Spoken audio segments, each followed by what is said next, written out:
In the last hours, the crime scene in Idaho, in Moscow, where 4 beautiful students were literally slaughtered, most likely in their sleep, has been destroyed. That's right, totally demolished. Or was it? Is there any speck left behind for scavengers seeking murderabilia? Is there anything left for them? And why? Why would they do that? This, as the defendant, suspect number 1 in the quadruple slay, Bryan Kohberger, makes a last-ditch effort to the judge to have the case thrown out of court. I'm Nancy Grace. This is Crime Stories. Thank you for being with us here at Crime Stories and on Sirius XM 111. First of all, take a listen to this. It took just 90 minutes time for the infamous home at 1122 King Road to become nothing more than a pile of rubble. The debris, loaded up by 2 contractors, taken to a secret area for disposal. The site was combed for not a single item to be left behind for the curious to find and keep as a souvenir. One local who wished to remain anonymous said they wanted nothing left for the ghouls to plunder. Well, I hope that everything you just heard from our friends at crimeonline.com is true. Joining me in an all-star panel to make sense of what we know right now. Joining me, in addition to the other stars on the panel, Andy Kahan, Director of Victim Services and Advocacy, Crime Stoppers Houston, who first coined the phrase murderabilia, and Harold Schechter, author of Murderabilia, A History of Crime in 100 Objects. You know, a lot of people would not be interested in that. I, however, am extremely interested in that. Think about it. A history of crime in 100 objects. What objects and why? He is also the author of Maniac, The Bath School Disaster and the Birth of Modern Mass Murder. Again, that's certainly not everyone's cup of tea. However, it is my cup of tea. You can find him at haroldschechter.com. So let's start with them. Then I'll circle back to breaking news reporter with the Washington Examiner, Rachel Schilke, who can tell you everything you want to know about why the crime scene has been destroyed. But first, Andy Kahan joining us. Andy, thank you for being with us, you and Harold both. Andy, explain what is murderabilia.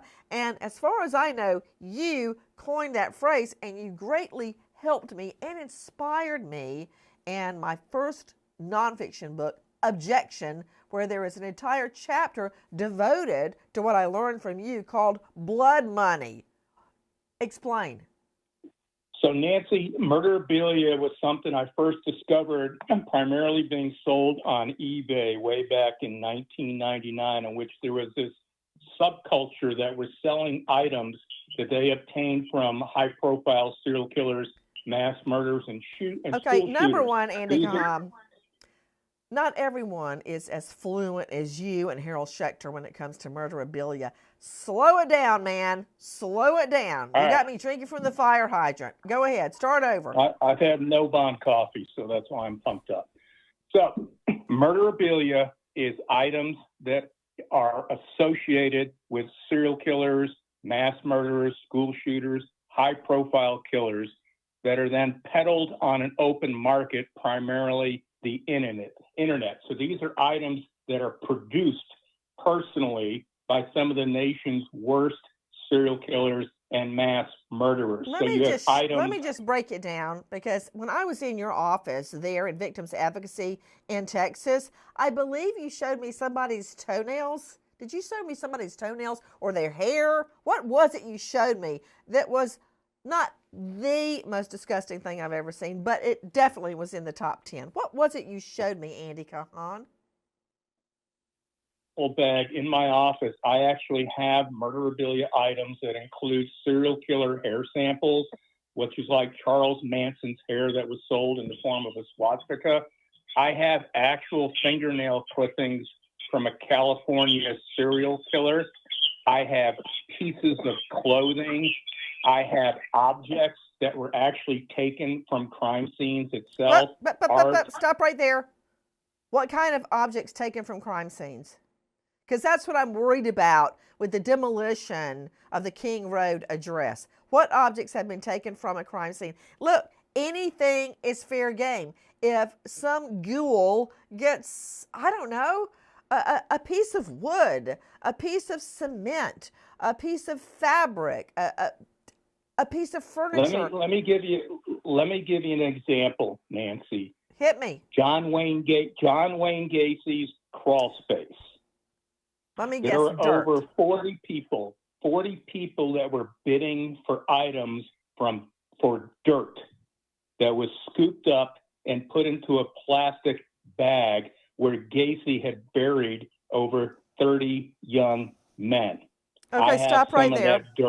Dirt from Gacy's wall crawl space beneath his home. The clown killer, he would lure, molest, and murder little boys and then bury the bodies in his crawl space. People actually paid money for the dirt. How much money?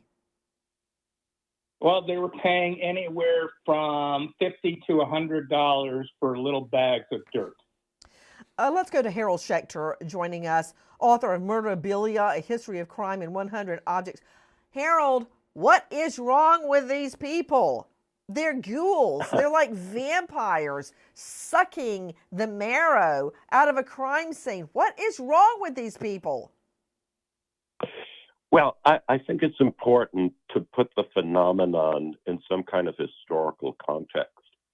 The only thing different now about collecting murderabilia is, as Andy says, you can do it on the internet. But the fact remains, if you look at the history of crime, people have always wanted to own souvenirs connected to very gruesome and sensational crimes. Why do you say that, Harold Schechter? What's the oldest example of murderabilia that you know of? Well, back in the, let's say, 1700s, when a condemned murderer was hanged, one of the perks for the executioner was that he could keep the noose. And the executioners would cut the nooses into 1-inch pieces and sell them to these morbid souvenir hunters. One of the interesting things, I'm a historian of true crime. My books examine crimes going back to Shakespeare's time.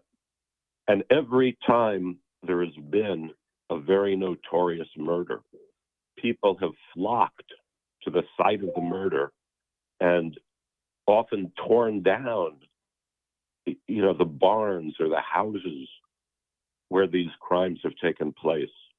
I'll give you an example. In the 1870s, I'm sure you've heard of the Bender family. The Bender family was this family who opened a roadside tavern in Kansas in the early 1870s. And when travelers, weary travelers would stay there, the Benders would murder them and take all their possessions and bury their corpses in the apple orchard. When their crimes were discovered, hundreds and hundreds of people descended on the Bender property and basically tore down the house, coming away with these souvenirs. It's not a new phenomenon. No, it's really not. You're right to bring up the Bender family. Guys, this is happening now. And I'm going to go to our legal expert to discuss what does this mean legally if and when this case ever goes to trial, that there was no more crime scene to visit. But first, I want you to take a listen to our friends at Crime Online. The clapboard house located at 1122 King Road has been torn down with the entire front of the building out of sight in roughly 15 minutes. According to school officials, demolition was set for during the school's winter break when fewer students would be in the area. The home, however, has been digitized into a 3D model using the latest technology, and according to the prosecution and defense, the actual building will serve no purpose in the upcoming trial. So with all legal sides in agreement, the home that was donated by its owner to the University of Idaho has been razed. We hear from Crime Online and the legal parties that they're fine with the destruction of the home, but in my mind, those most connected to this case disagree. Take a listen to our cut 711 from Crime Stories. The families of the 4 students killed in the house on King Road were not in agreement on the demolition.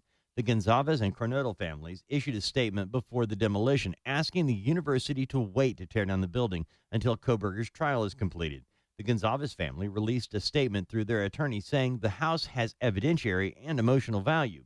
In the statement, Gonzalez wrote, quote, "The family has stressed tirelessly to the prosecution and the University of Idaho the importance, evidentiary and emotionally, that the King Road house carries, but nobody seems to care enough."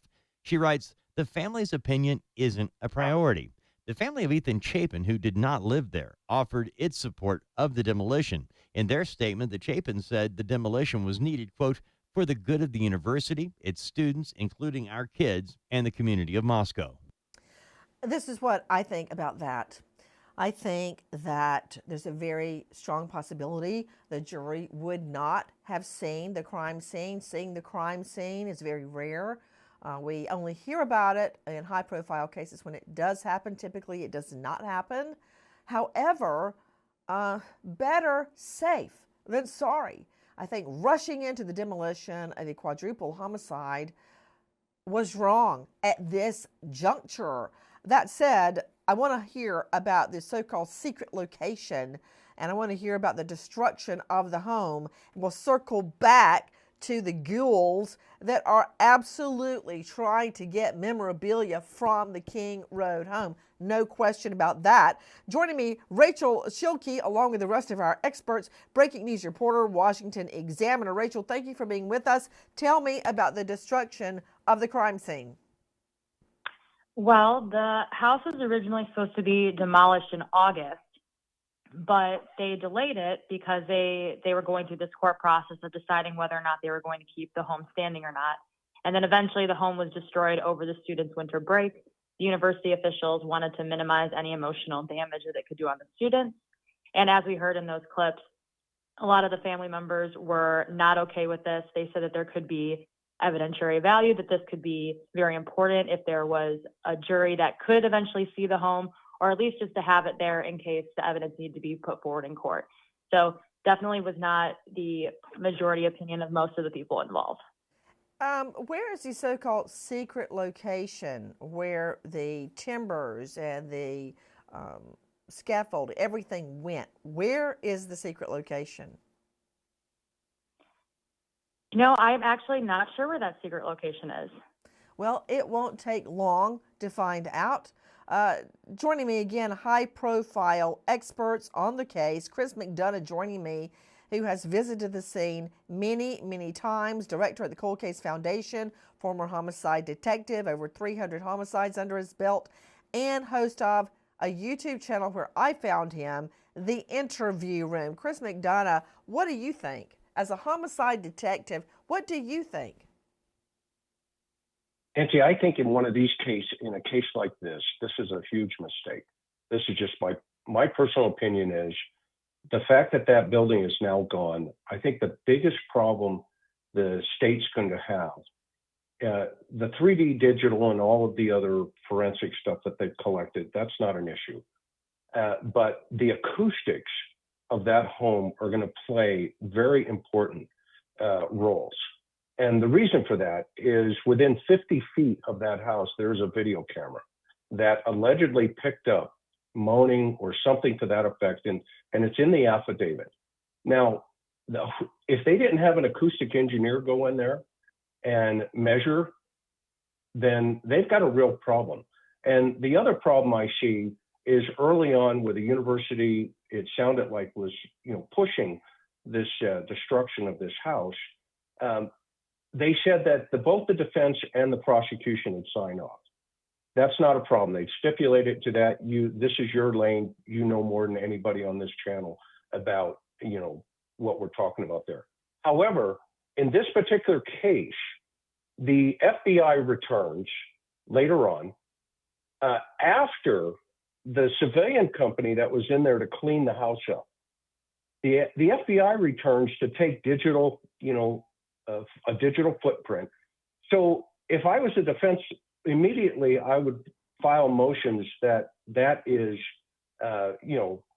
tainted evidence that they collected, because there's video of this company, the company that was going to tear it down, walking in and out of that house multiple times. And now the FBI shows up just before it's going to be torn down, and they decide to collect additional evidence. After it's been cleaned, right, Chris McDonough? Yeah, absolutely. And so what evidence, that evidence will never come in, right, Nancy? I mean, you would fight forever if you were the defense attorney to keep that evidence out. If I were the prosecutor, I would not have wanted it torn down. Chris McDonough, absolutely not yet. Maybe one day, of course, but not yet. I don't know why we could not wait till after the trial. Now joining me, high-profile lawyer out of the Jacksonville jurisdiction, former FBI agent, former cop Miami-Dade, never lack of business there, and author of Arrest Proof Yourself. You can find him at DaleCarsonLaw.com. Dale, I got a lot of problems with tearing down the house, and I want to go back to our murderabilia experts, Andy Kahan and Harold Schechter, but Dale Carson, this doesn't mean a hill of beans when we hear both sides agree.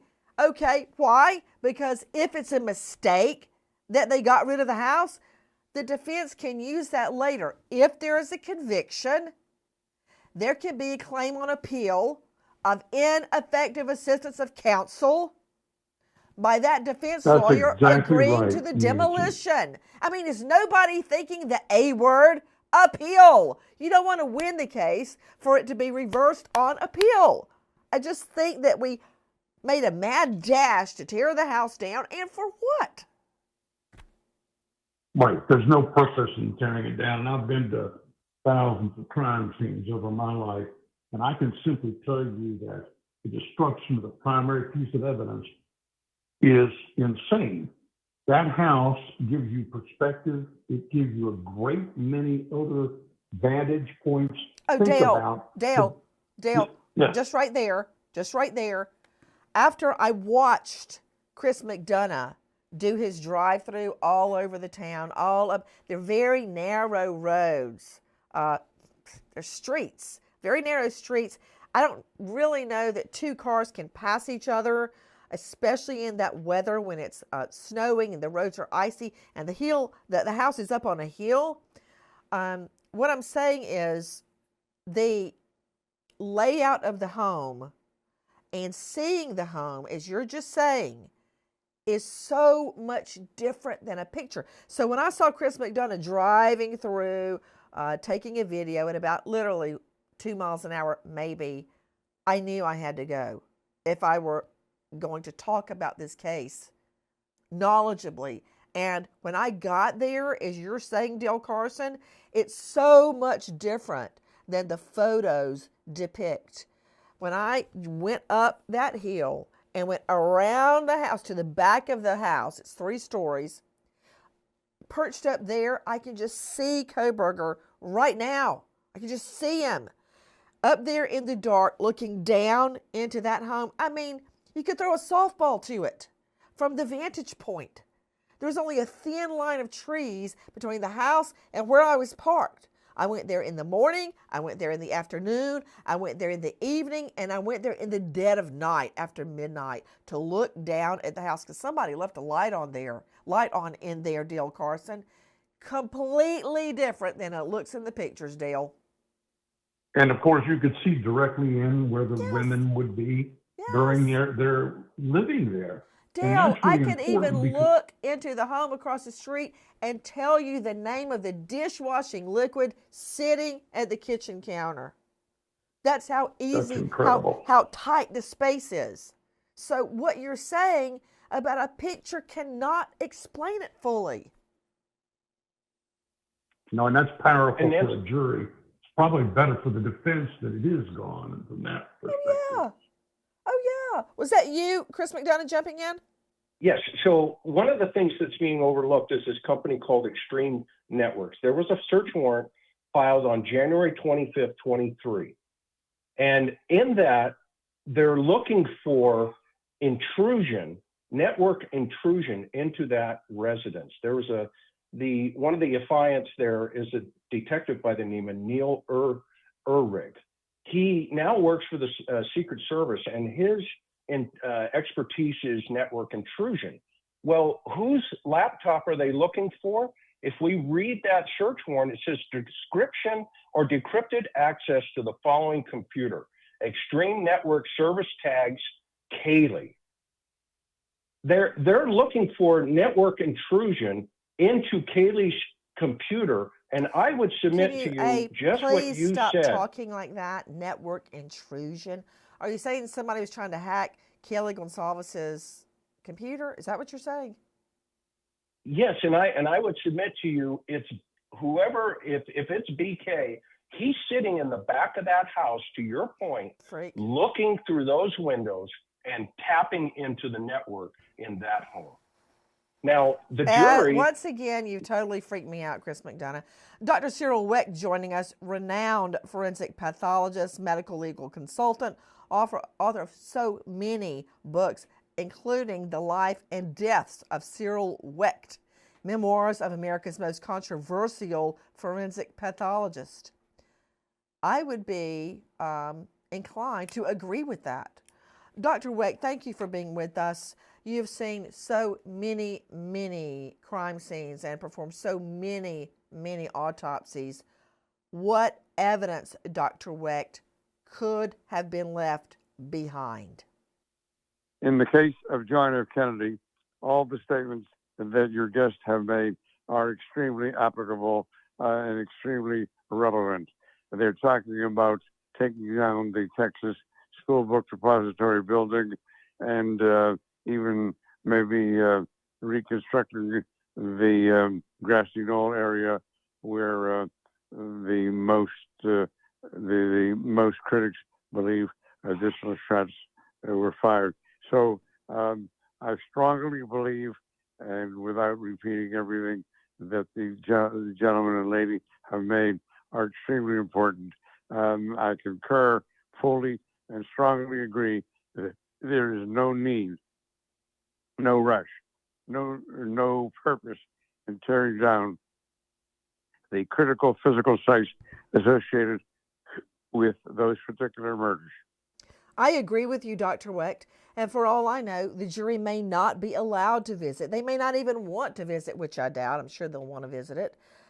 But now that opportunity is forever gone. It cannot be Humpty Dumpty. You can't put it back together again. Why they did it, I don't know. I'm not saying never do it. I'm not saying don't do it before the trial. Back to Harold Schechter and Andy Kahn, and then we're going to a highly recognized psychoanalyst joining us out of Beverly Hills, Dr. Bethany Marshall. Back to you, Andy Kahn. I understand, and correct me if I'm wrong, Rachel Schilke, I understand that all of the lumber, all of the foundation, everything, the bookshelves, the whatever, the kitchen, the bathroom articles, everything was razed early in the morning by 8 a.m. under the cover of darkness. The clapboard house at 1122 King Road in Moscow was gone after just 90 minutes. I understand that everything was taken, Rachel Schilke, is this correct, and buried in an undisclosed location. Is that true, Rachel? That's what a lot of the reports are saying. It obviously has not been officially confirmed, but it is possible that all of those materials are still with us. We just are not sure where they are at this moment. Andy Kahan, is it your experience that these ghouls, they're akin to grave robbers, they'll stop at nothing to get a piece of this house? No, and there's actually precedent for this, but the key distinguishing piece on the two other homes that were razed in Ohio, one which was Ariel Castro, that you might remember was the one that kidnapped and sexually tortured 3 young women for over a decade and kept them in his house. Part of his plea deal was, again, after he was convicted, that his house would be razed and torn down so that nobody could get a, quote, a piece of a prize that could be sold. Ohio did the same thing with Anthony Sowell, a serial killer that murdered 11 women at that time. After he was convicted, key word, after convicted, they razed his house again. So I get why they would want to do this, but I agree with you and some of your other panelists that there's no real sense of urgency right now. But trust me, this is just going to be the beginning and the merchandising of Bryan Kohberger, because when he actually does get convicted and gets in the Idaho penitentiary, the murderabilia dealers are going to come after him in droves because he's a treasure trove of profiting for them. Harold Schechter joining us, author of Murderabilia, A History of Crime in 100 Objects. Harold Schechter, what do you believe that these ghouls would try to get from the home? Well, I mean, you know, any little object connected with it immediately achieves, again, this kind of ghoulish value for murderabilia collectors. You know, in the past, I wrote a book, for example, about a mass murderer named Anton Probst back in the 1860s, who butchered an entire family. He lured each member one by one into the barn and then slaughtered them with an axe.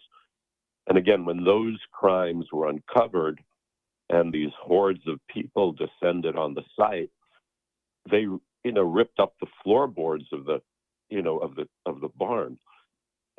And the ones that, you know, the pieces that had particular value to them were ones that had blood stains on them.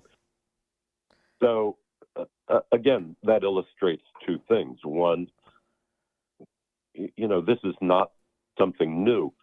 I think one of the important things that it's important to consider is why we are so drawn to and fascinated, you know, by these lurid, sensational, horrific crimes to begin with.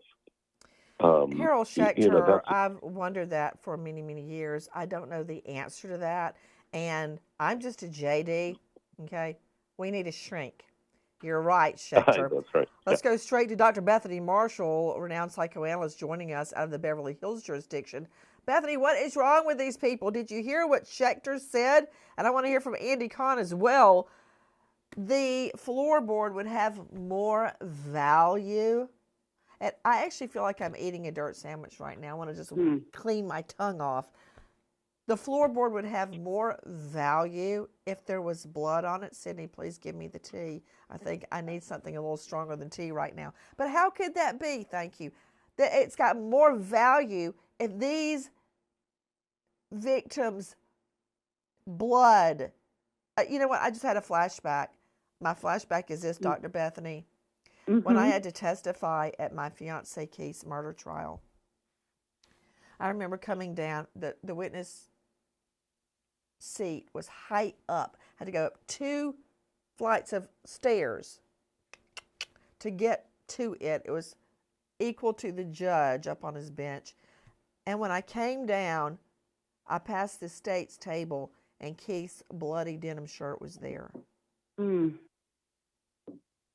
just trying to get my head wrapped around who would want to buy a bloody floorboard. And what Harold Schechter told me, and I'm pretty sure Andy Kahn is going to agree, that floorboard or that mattress or that bed sheet would fetch more money on the internet if the victim's blood was on it. Who are these people? You know, Nancy, I have to believe that these collectors of this murderabilia, present panel excluded, of course, are taking some secret delight in the pain and suffering of the victims, just like a murderer or a sadist takes delight in the suffering of the victims. So do these collectors. You know, Nancy, people feel that just because somebody is famous, they must be fascinating.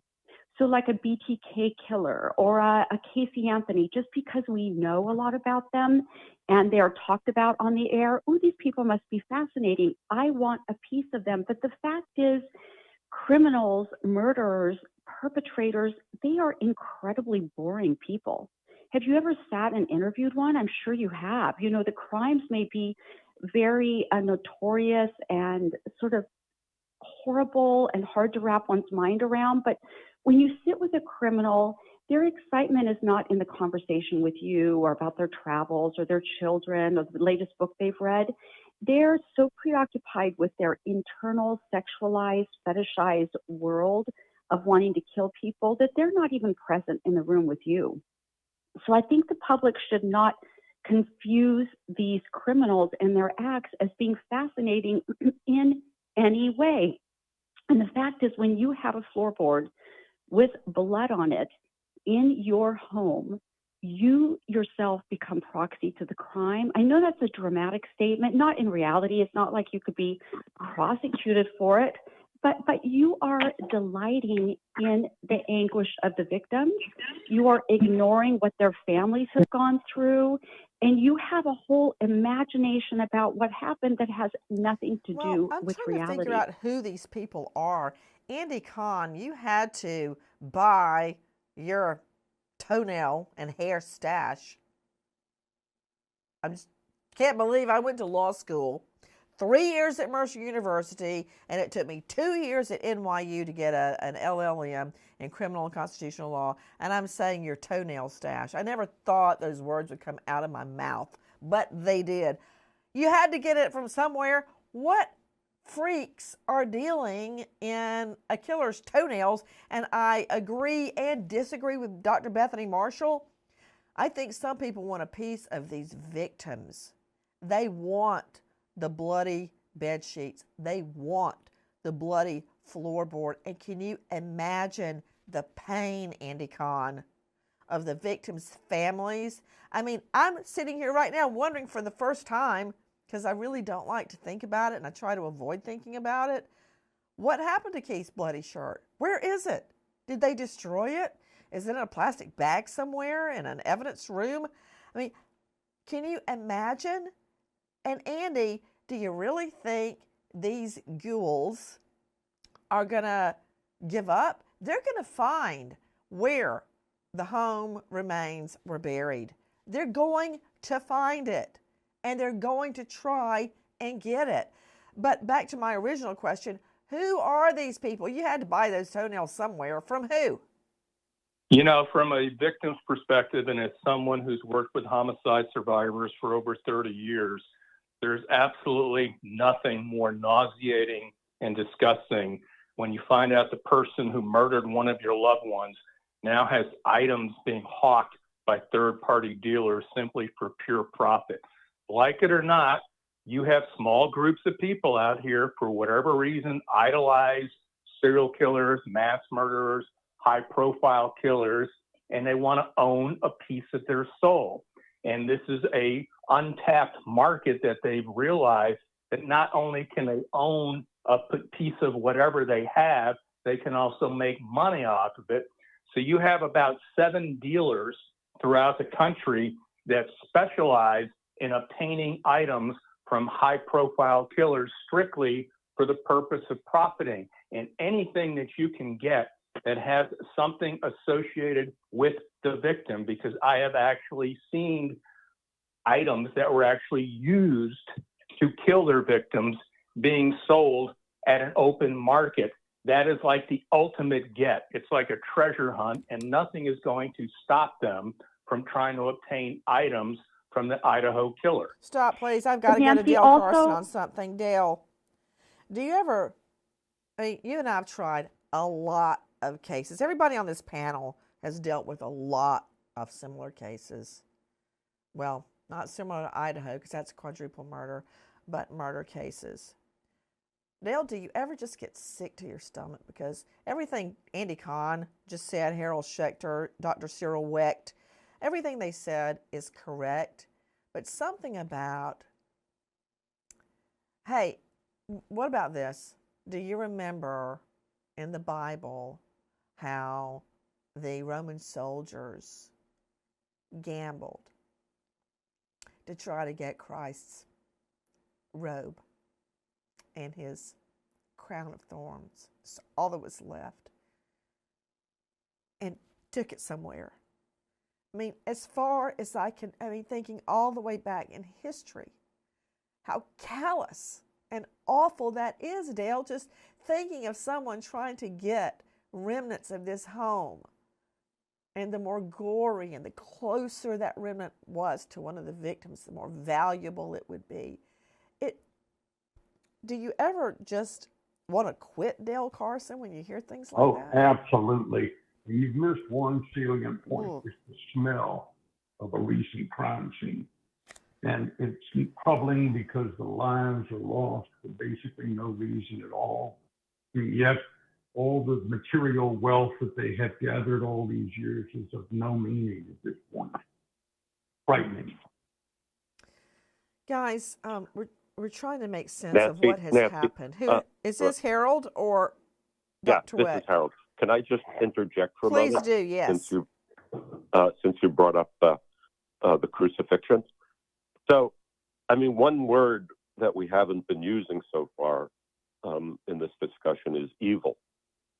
And, you know, evil exerts its own very dark fascination. Often in the newspaper articles that I've read, when reporters have seen these crowds of morbid curiosity seekers descend on these places and come away with bloody splinters and so on, they talk about them as relics. And, you know, there's they're almost the flip side, the dark side, the shadow side of saints' relics. You know, saints' relics contain something of the holy and the sacred. A lot of the murderabilia, and again, this is, you know, not that these people are conscious of it, but they're little objects, that sort of resonate with the power of evil. And there's something about, there's a dark attraction to that for whatever reason. I mean, perhaps this psychoanalyst on our panel, whose name unfortunately Dr. Bethany Marshall. Hey, let's follow up on what Schechter is saying. You're hearing Harold Schechter, author of Murderabilia. What about it, Dr. Bethany? Well, I think it is an aspect of evil. I think that because it's not just like othering, where you know that somebody suffered, but you're kind of callous to it and you don't really care. This is at a whole nother level. This is actually taking delight in somebody's suffering. That's really very different. It's having the bloody shirt or the bloody floorboard and looking at it and saying, aha, I have something. And you were right. I have something of the victim. I have something of the crime. I'm inserting myself into the notoriety of this case, and I feel important because of it. It's really, in one drop of blood is an entire world of anguish and hurt.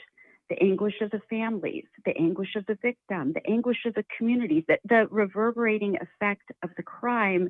And these people are clutching this one little relic, and they are happy. How different is that, Nancy, than the perpetrator who acts out? I mean, there's a difference between impulse and action. These people are thinking, the perpetrator is doing, but they're thinking the same thing the perpetrator's thinking. They're just not acting out on it. Dr. Cyril Weck joining me, renowned pathologist who has seen so many high-profile autopsies, performed them, and been to so many crime scenes. Dr. Weck, in your opinion, what could have benefited this jury had they been able to go to the crime scene? I believe it would have been highly relevant for them to have gone to the crime scene and to have specifically visualize themselves from the 6th floor southeast core window where they claim Oswald did the shooting, and then to have placed themselves downstairs where the shots were heard and see whether it fits in with the audio and with the video evidence, and also to have gone then to the grassy knoll area a short distance away where the critics claim there was a second shooter. Extremely important. I think the points that everybody has made are very valuable. There's no reason in the world to destroy a highly relevant crime scene unless it's imperative for purposes of some significant new construction. Dr. Nancy, Weck, you are so right, because just recently I went back to the site of the JFK assassination, and it was completely different than anything I had ever read about or imagined. The grassy knoll, the book depository, the fence across from the knoll, the bridge where many people speculated the second shot was fired. It's completely different than anything I imagined. And when I say I want a true verdict on this case, I mean a true verdict. I don't mean a verdict based on speculation about what the crime scene may have been or what I thought it was. I mean what I know the crime scene is. I never tried a single case without visiting the crime scene. I think I hear Chris McDonough jumping in, and you mentioned something earlier about acoustics and what could have been heard next door. Well, I think the jury's going to have a question about what the survivors heard, Dylan and Bethany, and I'm just curious, will that be an issue at trial? Which they could have figured that out if they could have gone to the scene. Nancy, I think it's going to be. I agree with you 100% because at this point, the whole purpose of maintaining that crime scene, as we all know, is that 1%, just that 1%. The 99 may be there, i.e. the confidence of the state, et cetera, but it's that one juror that sits in that jury box and makes the determination of whether or not they believe the testimony that they're hearing. There's nothing that can replace all five senses being immersed into that crime scene. Did one of the witnesses hear the stairs creaking when she testifies that Kohberger was coming down the stairs? Did she look through her door? And if so, what was her vantage point in terms of visually? What could she see? What could she feel? And it's going to go just like that, I think, in the jury. That's an excellent point. And Nancy, to add to that, what about when the jurors see a teddy bear on one of the students' beds and they feel the reality that these were human beings? The collectors of murderabilia dehumanize the victims, but also beyond the six senses is the humanization of the young people who live there. As I was saying earlier, seeing that they may have had a frat party, or maybe there's a book lying around pertaining to a class they were taking or some of their studies, a pair of sunglasses, a picture of them on a boat. To picture and feel the victims is a way to empathically immerse yourself into what happened to them and who they were as human beings. And that's quite the opposite of these ghouls, as you've referred to them, that are just picking away at the scraps of that house. It's to make these young people real. And you can't do that by looking at a 3D scan or a picture or blood spatter evidence. Another issue is to Andy Kahn joining us. We have been told, of course, all the work was done by 8 a.m. It was done under the darkness of the morning hours, that the remains of that home have been taken and buried and are being guarded by police. All you have to do is search dump locations in Moscow, Idaho, and I've already pulled up 1, 2, 3, 4, 5, 6, 7, 8. Okay, so how hard is that going to be for these ghouls to locate it and wait for that one moment and get something of that home? There's a will, there's a way. Just like in anything else, we've seen prison guards take items from high-profile killers. There was a prison guard, believe it or not, that got a hold of Jeffrey Dahmer's shaving kit once Dahmer was killed in prison and then put it up for sale. So there's, if you want something bad enough, you're going to find a way to get it. And right now, in this day and age, Kohberger is about as big a name as it gets in the murderabilia industry. And anybody that can get a piece of anything that he has, anything that's associated with him, and especially from a murder scene, it will be found and it will end up being sold on the open market. We wait as justice unfolds. Goodbye, friend. Guys, thank you for watching Crime Online with Nancy Grace here on YouTube. To get the very latest, subscribe to Crime Online here